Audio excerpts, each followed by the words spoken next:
Welcome to Sharan's Biology. Recall the previous classes.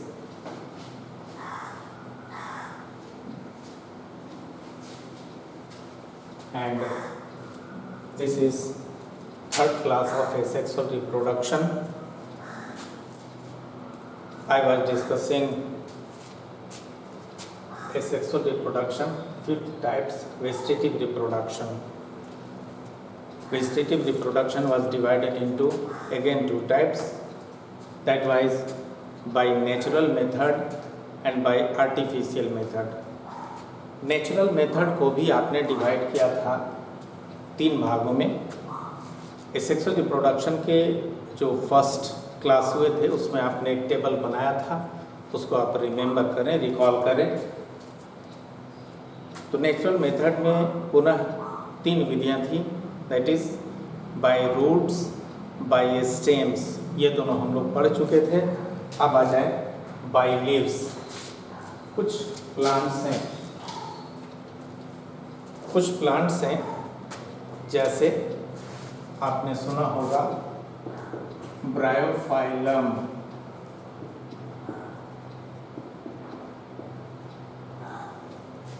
सिरोफिटिक adaptation का plant है Bryophyllum. Hindi में कहते हैं पत्थरचूर, पत्थरचट्टा, या एक पौधा है बिगोनिया। ये जो प्लांट्स हैं, यस, ब्रायोफाइलम में आपके लिए लेकर आया।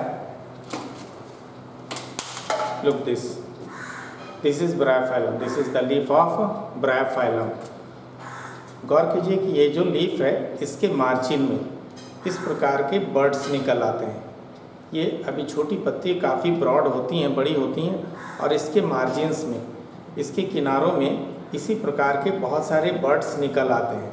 गौर कीजिए ये जो बर्ड्स हैं इसके बेसल पोर्शन से अनेक रूट्स निकले हुए हैं, और ये जो बर्ड्स हैं वो किसी कारण से, फर्स्ट क्लास में हम लोग पढ़े थे कि प्रत्येक ऑर्गेनिज्म का अपना एक लाइफ स्पैन होता है। ये लीफ तो कभी न कभी ये डेड होंगे, सूख जाएंगी पत्तियाँ, मिट्टी पे गिरेंगी, भूमि पर गिरेंगी। तो यह जो प्रत्येक बर्ड है, गौर कीजिए कि इसमें रूट्स नीचे हैं, ऊपर की ओर ये शूट्स हैं, तना पत्तियाँ हैं।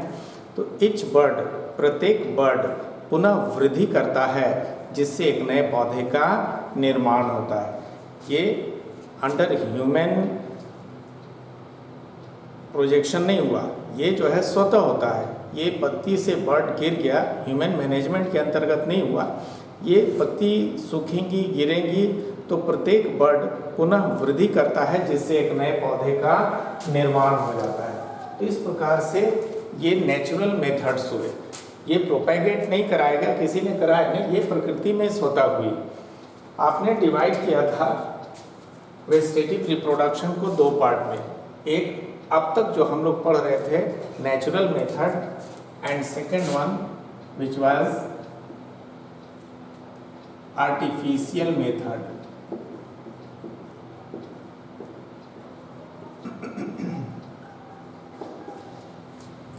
In this type of vegetative reproduction, the vegetative parts like root, stem, leaf are propagated by humans. मनुष्य के द्वारा उनका जो वेजिटेटिव पार्ट है, रूट है, स्टेम है, लीफ है, वह अन्यत्र दूसरे स्थानों पर बोया जाता है, लगाया जाता है, जिससे एक नए पौधे का निर्माण होता है। आपने जो टेबल बनाया था आर्टिफिशियल मेथड को पुनः आपने डिवाइड किया था चार भागों में। एक फर्स्ट आपने वहाँ लिखा था cutting, the first was cutting. बहुत सारे प्लांट्स हैं, हम लोग अपने दैनिक जीवन में भी ऐसा करते हैं, लाइक रोज़, गुलाब, चाइना रोज़, कुड़ल जिसको कह देते हैं हम लोग, बॉगनविलिया घरों में लगाते हैं, क्लाइंबर्स होते हैं, बॉगनविलिया, even grapes.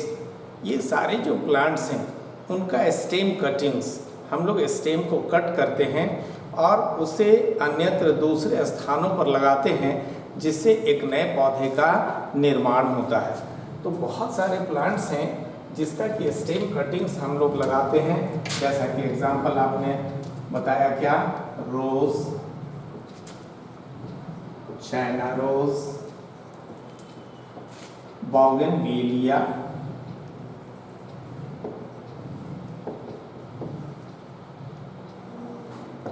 Even sugar cane,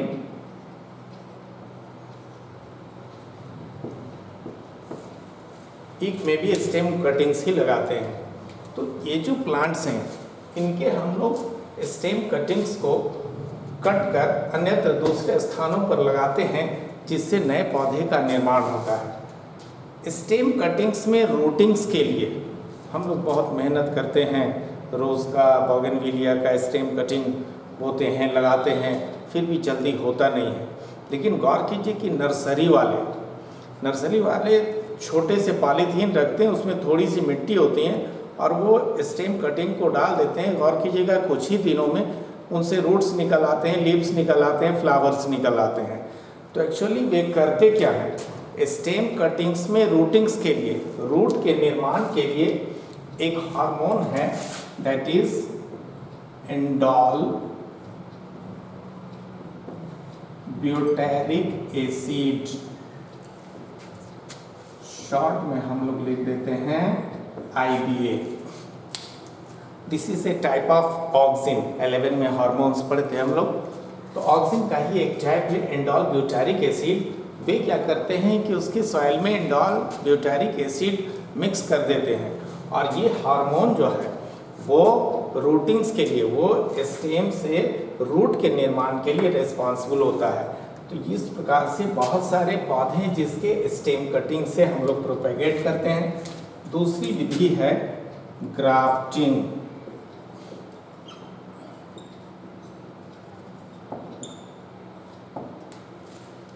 In this type of vegetative reproduction, new plants are not formed, but two different characters may arise in single plant. ऐसे रिप्रोडक्शन में, वेजिटेटिव रिप्रोडक्शन में नए पौधों का निर्माण नहीं होता है, परंतु हम लोग जो है एक ही पौधे में दो डिफरेंट कैरेक्टर्स एराइज कर सकते हैं, उत्पन्न कर सकते हैं। ये प्रैक्टिस हॉर्टिकल्चर में, हॉर्टिकल्चर जानते हैं आप, the study of flowering and fruiting plants. तो हॉर्टिकल्चर में ये विधि काफ़ी अधिक अपनाई जाती है। इसमें करते क्या है हम लोग कि एक जो रोटेट प्लांट है, अब सपोज कीजिए कि दो प्लांट है, ठीक है, तो एक रोटेट प्लांट का एक कोई भी ब्रांच है उसको कट करते हैं, दूसरा जो प्लांट है वो उसके लगभग सेम डायमीटर के ब्रांच को कट करते हैं और यह जो पीस है, कट पीस, उसको इस स्टेम से लाकर अटैच कर देते हैं, वहाँ बाइंड कर देते हैं, ठीक है। इससे क्या होगा, अब गौर कीजिए कि ये रेड रोज़ का प्लांट है, ये वाइट रोज़ का प्लांट है। आपने रेड रोज़ के एक स्टेम को कट किया, यहाँ से कट किया, कटिंग को हटा दिया। वाइट रोज़ का जो स्टेम कटिंग है उससे एक आपने लगभग सेम डायमीटर का स्टेम कट किया और यह जो रोटेट प्लांट है इससे लाकर अटैच करा दिया। अब सारा न्यूट्रिशन एंड वाटर, ये जो रोटेट प्लांट है रेड रोज़ का, वो मिलता रहेगा वाइट रोज़ के ब्रांच को, वहाँ से वो ग्रो करेगा। तो चूंकि आपने जो वो पीस लगाया, जो स्टेम कटिंग अटैच कराया, वो तो वाइट रोज़ का था, तो उसके सारे जेनेटिक कंस्टिट्यूशन तो वाइट रोज़ के होंगे, तो उस पर अब जो रोज़ निकलेगा वो वाइट होगा। तो प्लांट तो एक ही होगा, तो उसके एक ब्रांच पे रेड रोज़ हो जाएंगे और दूसरे ब्रांच पर वाइट रोज़ हो जाएंगे। तो यह जो मेथड है इसे हम लोग कह देते हैं ग्राफ्टिंग।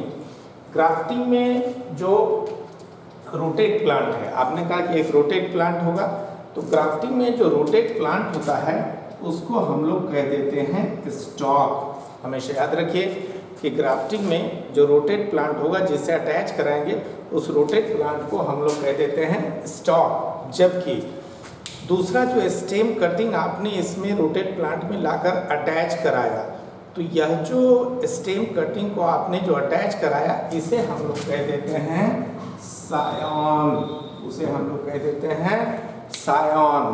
क्लियर कि ग्राफ्टिंग में जो रोटेट प्लांट होगा उसे हम लोग कह देते हैं स्टॉक और दूसरा जो स्टेम कटिंग आपने अटैच कराया उसे हम लोग कह देते हैं सायॉन। ग्राफ्टिंग की क्रिया हमेशा कराई जाती है जो क्लोजली रिलेटेड जो प्लांट्स हैं, क्लोजली रिलेटेड वेराइटीज़ और स्पेसीज़ के जो प्लांट्स हैं। ऐसा नहीं है कि हम लोग मैंगो प्लांट है और उससे गुआवा के ब्रांच को अटैच करा देंगे, ऐसा नहीं है। जो क्लोजली रिलेटेड स्पेसीज़ हैं उसी में ग्राफ्टिंग की क्रिया कराई जाती है।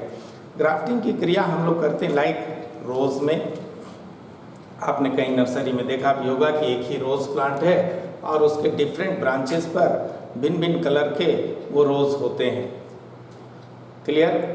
या मैंगो में, गुआवा में, इन सबों में ग्राफ्टिंग की क्रिया कराई जाती है। तो नेचुरल मेथड का पहला हुआ कटिंग, दूसरा हो गया ग्राफ्टिंग। अब थर्ड आ जाइए,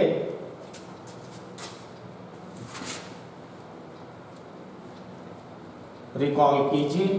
थर्ड आपको मैंने बताया था लेयरिंग।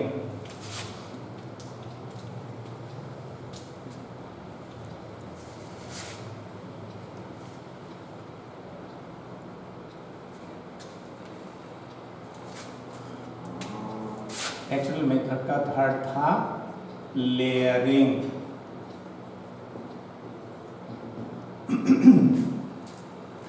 कहते हैं कि कुछ प्लांट्स में ये एबिलिटी होती है कि यदि उनका स्टेम सॉइल के कांटेक्ट में आता है तो वह पोर्शन जो सॉइल के कांटेक्ट में है वहाँ से बहुत सारे रूट्स निकल आते हैं।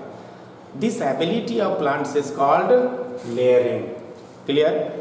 कि बहुत सारे प्लांट्स हैं जिसमें ये एबिलिटी है, ये योग्यता है कि उनका स्टेम यदि सॉइल के कांटेक्ट में आता है तो वहाँ से बहुत सारे रूट्स निकल आते हैं। तो प्लांट्स की इस एबिलिटी को ही हम लोग कह देते हैं लेयरिंग। लेयरिंग की क्रिया होती है 3 प्रकारों की पुनः। एक को हम लोग कह देते हैं सिंपल लेयरिंग, एक को हम लोग कह देंगे क्या, सिंपल लेयरिंग। इस मेथड में हम लोग क्या करते हैं कि जो प्लांट है उसका जो कोई लोअर ब्रांच है उस लोअर ब्रांच को बेंड करते हैं और सॉइल सरफेस तक ले जाते हैं और उस ब्रांच का कुछ पार्ट मिट्टी से ढक देते हैं, बट उस ब्रांच का जो टिप है उसको एक्सपोज्ड छोड़ देते हैं, ऊपर की ओर खुला छोड़ देते हैं, क्लियर। कि कोई भी प्लांट है उसके ब्रांच को हम लोग बेंड करेंगे, मोड़ेंगे, भूमि की सतह तक ले आते हैं और उसकी कुछ पार्ट को मिट्टी से ढक दिया जाता है, बट उसके टिप को एक्सपोज छोड़ दिया जाता है। हम लोग पाते हैं कि कुछ दिनों में वह जो सॉइल कवर्ड पोर्शन था वहाँ से बहुत सारे रूट्स निकल आते हैं। तो ये तो अच्छी बात है, रूट्स निकल आए। हम लोग क्या करते हैं कि उस ब्रांच को वहाँ से कट करते हैं और किसी दूसरे प्लेस पे प्रोपेगेट करते, दूसरे स्थान पर लगा देते हैं, जिससे एक नए पौधे का निर्माण होता है। तो इस क्रिया को हम लोग कह देते हैं क्या, सिंपल लेयरिंग। सिंपल लेयरिंग की क्रिया करते हैं लाइक स्ट्रॉबेरी, आपने नाम सुना होगा। सिंपल लेयरिंग की क्रिया कराई जाती है लाइक स्ट्रॉबेरी में, जैस्मिन, इवन रोज या chrysanthemum. Chrysanthemum the botanical name of गुलदाउदी, हिंदी में कह देते हैं ना गुलदाउदी।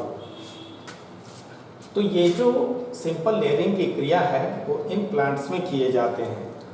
दूसरा टाइप होता है माउंड लेयरिंग।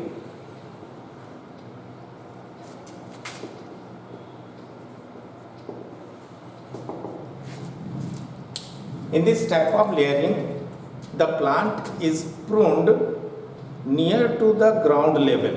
करते क्या है कि कोई भी पौधा है उसकी हम लोग छटाई कर देते हैं लगभग सॉइल सरफेस तक, ग्राउंड तक।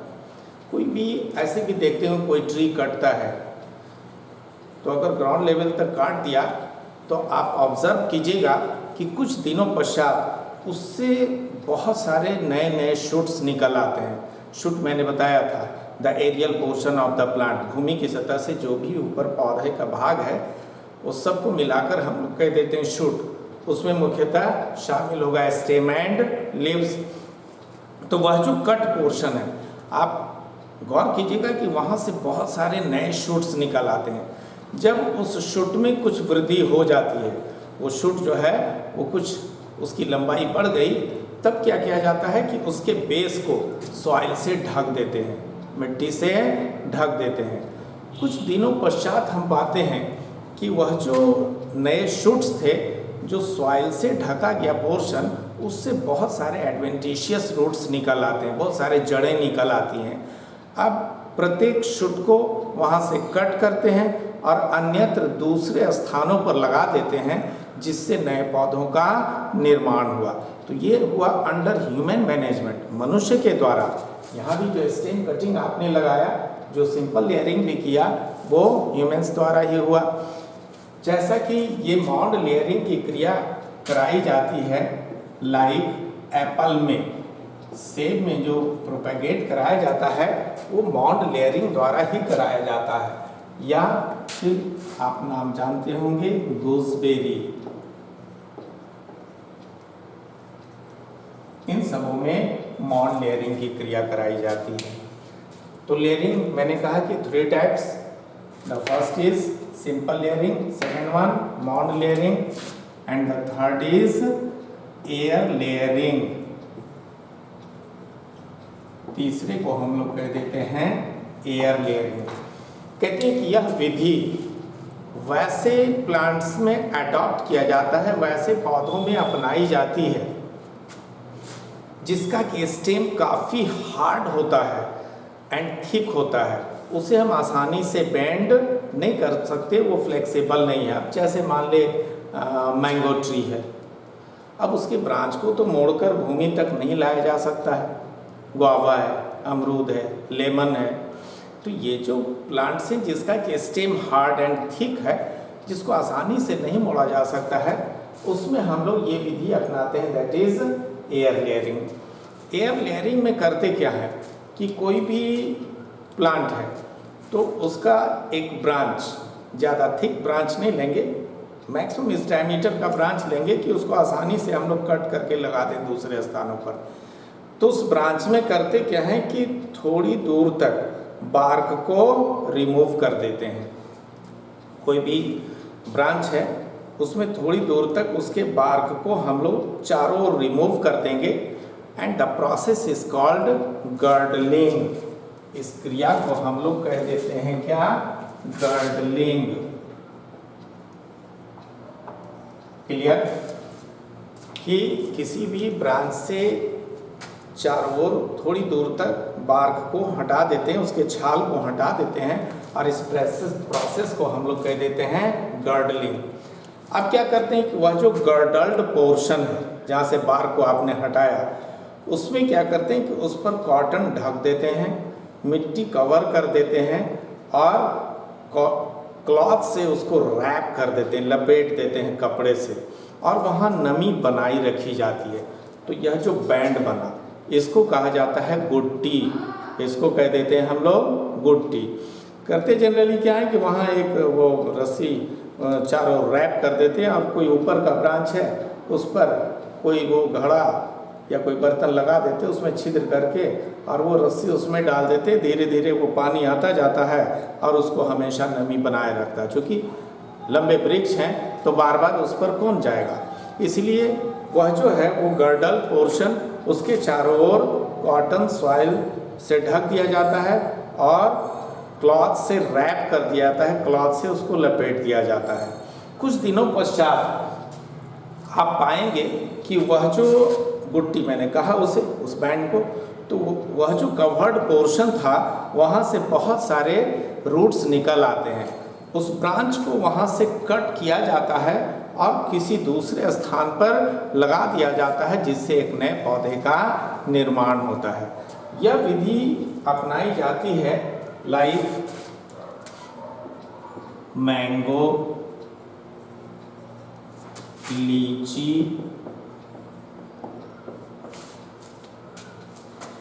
लीची का हिंदी लीची, लीची का इंग्लिश लीची और लीची का बोटेनिकल नेम भी लीची, लाइक गुआवा, पियर, इन सबों में एयर लेयरिंग की क्रिया कराई जाती है, जिसके कि ब्रांच को, जिसके स्टेम को हम आसानी से बेंड नहीं कर पाते हैं। क्लियर? तो जो नेचुरल मेथड था, याद कीजिए, उसे आपने डिवाइड किया था 4 भागों में।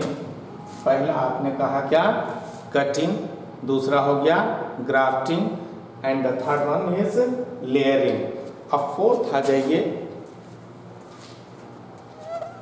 The fourth one is, number जो भी आप देखेंगे, the fourth one is tissue culture,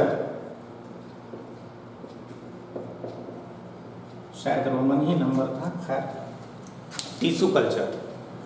कहते हैं कि व्हेन आइसोलेटेड सेल मीन अलग किया गया, बाहर निकाला गया।